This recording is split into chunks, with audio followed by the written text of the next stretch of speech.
ஆன்மீக நண்பர்கள் அனைவருக்கும் என்னுடைய அன்பான வணக்கங்கள். ஆகஸ்ட் மாத ராசி பலன் 2025. ஆகஸ்ட் மாதத்தில் பல ராஜயோகங்களை உருவாக்கும் கிரக பயிற்சிகள் நிகழ உள்ளன. இந்த மாற்றம் 12 ராசிக்காரர்களை அதிர்ஷ்டசாலிகளாக்கும். ஆகஸ்ட் மாத அதிர்ஷ்ட ராசிகள் எவை என்பதை அறிந்து கொள்வோம். ஜோதிட கண்ணோட்டத்தில் ஆகஸ்ட் மாதம் மிகவும் சிறப்பானதாக இருக்கும். ராஷ்டிரபந்தன், ஜன்மாஷ்டமி, ஆடிப்பெருக்கு, வரலட்சுமி விரதம், விநாயகர் சதுர்த்தி உள்ளிட்ட பல முக்கிய பண்டிகைகள் இந்த மாதத்தில் கொண்டாடப்படுவதால் மாத கண்ணோட்டத்தில் ஆகஸ்ட் மாதம் சிறப்பு வாய்ந்தது. இது தவிர சூரியன், புதன், சுக்கிரன், சனி ஆகியவை ஆகஸ்டில் சிறப்பு நிலைகளில் இருக்கும். மேலும் குரு, ராகு, கேது, செவ்வாய் ஆகிய கிரகங்களின் சஞ்சாரம் எப்படி இருக்கிறது என்பதை பற்றி தெரிந்து கொண்டு அதன் பிறகு ஆகஸ்ட் மாத ராசி பலன்களை பார்ப்போம். 2025 ஆகஸ்ட் மாதம் ஜோதிட ரீதியாக மிகவும் முக்கியமானதாக இருக்கும். சூரியன், புதன், சுக்கிரன் ஆகிய கிரகங்களின் மாற்றங்கள் முக்கியத்துவம் பெறும். சில ராசிகளுக்கு மிகவும் அதிர்ஷ்டமான மாதமாக இருக்கும். ஆகஸ்ட் மாதத்தில் முதல் பாதியில் சூரியன் கடகராசியில் சஞ்சரிப்பார். ஆகஸ்ட் 17 அன்று சூரியன் கடகராசியிலிருந்து தனது சொந்த ராசியான சிம்ம ராசிக்கு பெயர்ச்சி அடைகிறார். இது சிம்ம ராசிக்கு பலனை சேர்க்கும். ஜூலை 18 அன்று கடகராசியில் வக்கர பெயர்ச்சி அடைந்த புதன் ஆகஸ்ட் 11 வரை வக்கர நிலையில் இருக்கும். ஆகஸ்ட் 3 அன்று புதன் பகவான் கலத்திரஸ்தானத்தில் இருந்து தனுசு ராசிக்கு அஷ்டமஸ்தானத்திற்கு மாறுகிறார். ஆகஸ்ட் 30 அன்று புதன் கடகராசியிலிருந்து சிம்மராசிக்கு பெயர்ச்சி அடைகிறார். புதன் சிம்மராசியில் செப்டம்பர் 15 வரை சஞ்சரிப்பார். ஆகஸ்டில் சுக்கிரன் மிதுனத்திலிருந்து கடகத்திற்கு பெயர்ச்சி அடைவார். ஆகஸ்ட் மாதம் முழுவதும் செவ்வாய் ஒரு குறிப்பிட்ட ராசியில் சஞ்சரிப்பார். கடகராசிக்கு 3ஆம் வீட்டில் செவ்வாய் சஞ்சரிப்பது நல்ல பலனை தரும் என்று கூறப்படுகிறது. குரு மிதுன ராசியில் சஞ்சரிப்பார். ஆகஸ்ட் 13 வரை ராகுவின் நட்சத்திரத்திலும் அதன் பிறகு குருவின் சொந்த நட்சத்திரத்திலும் இருப்பார். இது கலவையான பலன்களை கொடுக்கலாம்.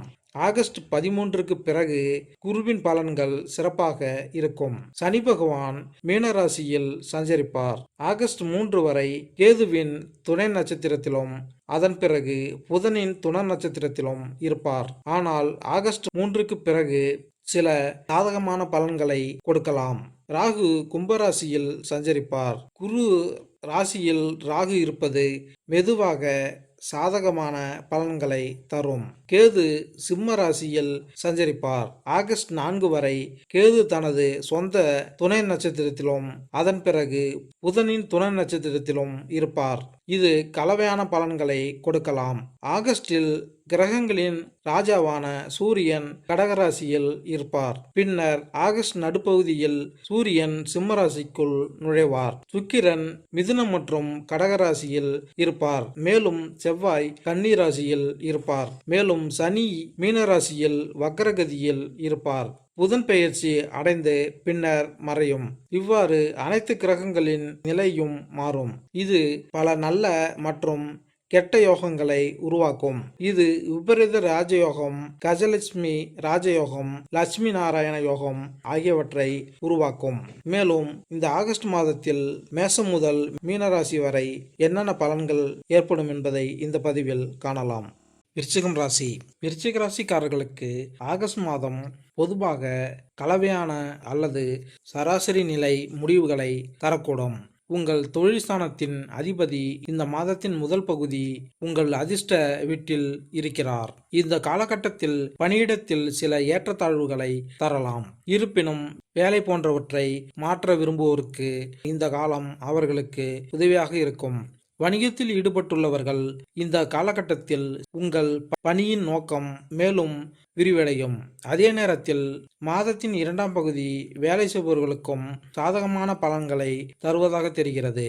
உத்தியோகத்தில் பதவி உயர்வு முதலிய வாய்ப்புகள் வலுவாக இருக்கும். விருச்சிக ராசிக்காரர்கள் கல்விக்காக சராசரி முடிவுகளை பெறலாம் அல்லது சில சந்தர்ப்பங்களில் முடிவுகள் சராசரியை விட பலவீனமாக இருக்கலாம். எனவே நீங்கள் அதிக அர்ப்பணிப்புடன் படிக்க வேண்டும். இந்த மாதம் நீங்கள் வீட்டு விஷயங்களில் மிகவும் கவனமாக இருக்க வேண்டும். 4வது வீட்டின் அதிபதி இந்த மாதம் வக்ர நிலையில் இருப்பதால் செவ்வாயின் தாக்கத்தில் 4வது வீட்டில் ராகு இடம்பெறுவார். இந்த சூழ்நிலைகள் அனைத்தும் குடும்ப வாழ்க்கையில் குழப்பத்தை ஏற்படுத்தும். இருப்பினும் கவனமாக நடந்து கொண்டால் குருவின் 9ஆம் அம்சம் உங்களுக்கு உதவிகரமாக இருப்பதோடு பிள்ளைகள் பிரச்சனைகள் நீங்கி குடும்ப வாழ்க்கையை நடத்த முடியும். சுக்கிரன் உங்களுக்கு கலவையான பலன்களை தரலாம். ஆனால் சனியின் 3ஆம் அம்சம் பலன்களை பலவீனப்படுத்தலாம். நீங்கள் நிதி விஷயங்களில் கலவையான முடிவுகளை பெறுவீர்கள். காதல் மற்றும் திருமண பிணைப்புகள் இரண்டும் கொந்தளிப்பை சந்திக்கக்கூடும். இருப்பினும் உறவு உரையாடல், கூட்டாளர் உராய்வு மற்றும் குடும்ப உறுப்பினர்கள் நெருக்கமாக செல்ல உதவும். இது அவர்களின் உறவுகளுக்கு அரவணைப்பை கொண்டு வருகிறது. நிதி வசதி செய்யலாம். முந்தைய முதலீடுகள் அல்லது ஃப்ரீலான்ஸ் வேலைகள் வருமானத்தை கொண்டு வரலாம். பணியமர்த்தப்பட்ட நம்பிக்கை மற்றும் கவனம் செலுத்துபவர்கள் சிந்தனைமிக்க முடிவுகள் எடுக்கலாம் மற்றும் சக ஊழியர்கள் மற்றும் வாடிக்கையாளர்களை வெல்லலாம். சிலருக்கு பதவி உயர்வு கிடைக்கலாம். இது ஒரு நல்ல மாதமாக இருக்கலாம். குறிப்பாக அரசாங்க சேவை, சந்தைப்படுத்தல், மென்பொருள், சுகாதாரத்துறை, உற்பத்தி தொழிலாளர்கள் மற்றும் விளையாட்டு வீரர்களுக்கு முனைவோர் தங்கள் வலுவான வேலை நெறிமுறை மூலம் வாடிக்கையாளர்களை ஈர்க்கலாம் மற்றும் அவர்களின் பிராண்ட் தெரிவு நிலையை ஊக்குவிக்கலாம். கூட்டு பணிகள் சுமூகமாக இருக்கலாம். எதிர்பாராத புதிய கூட்டாண்மைகளும் இந்த மாதம் நடுப்பகுதியில் உருவாகக்கூடும். வணிகர்கள் தங்கள் படைப்பாற்றலை வணிக புத்திசாலித்தனத்துடன் இணைத்து ஆற்றல் மிக்க முன்னேற்றங்களை செய்து தங்கள் அபிலாஷைகளை அடையலாம். விருச்சிக ராசிக்காரர்கள் இப்போது உடல் மற்றும் உணர்ச்சி நல்வாழ்வை எதிர்பார்க்கலாம். ஆரோக்கியமான உணவு, போதுமான நீர் உட்கொள்ளல், ஒளி பயிற்சிகள், ஒளி தூக்கம், யோகா மற்றும் தளர்வு ஆகியவை அவர்களுக்கு மன அழுத்தத்தை குறைக்கவும் ரீசார்ஜ் செய்யவும் உதவும். பொதுவாக மாணவர்கள் படிப்பில் அதிக ஆர்வம் காட்டாமல் இருக்கலாம். அவர்கள் தங்கள் பாடங்களை உற்சாகமாக காண்பதை விட அதிகமாக காணலாம். அதை எளிதாக எடுத்துக்கொள்வது அவர்களுக்கு மீண்டும் ஒன்றிணைக்கவும் படிப்படியாக முன்னேறவும் உதவும். உங்கள் ஆரோக்கியத்தை பற்றி நீங்கள் விழிப்புடன் இருக்க வேண்டும் மற்றும் நீங்கள் முற்றிலும் ஒழுக்கமான தினசரி வழக்கத்தையும் பராமரிக்க வேண்டும். பரிகாரம்: தொடர்ந்து விநாயகப் பெருமானை வணங்கினால் நன்மை உண்டாகும். மேலும் இந்த பதிவு உங்களுக்கு பிடித்திருந்தால் லைக் பண்ணுங்க, கமெண்ட் பண்ணுங்க, மறக்காம சப்ஸ்கிரைப் பண்ணுங்க. நன்றி, வணக்கம்.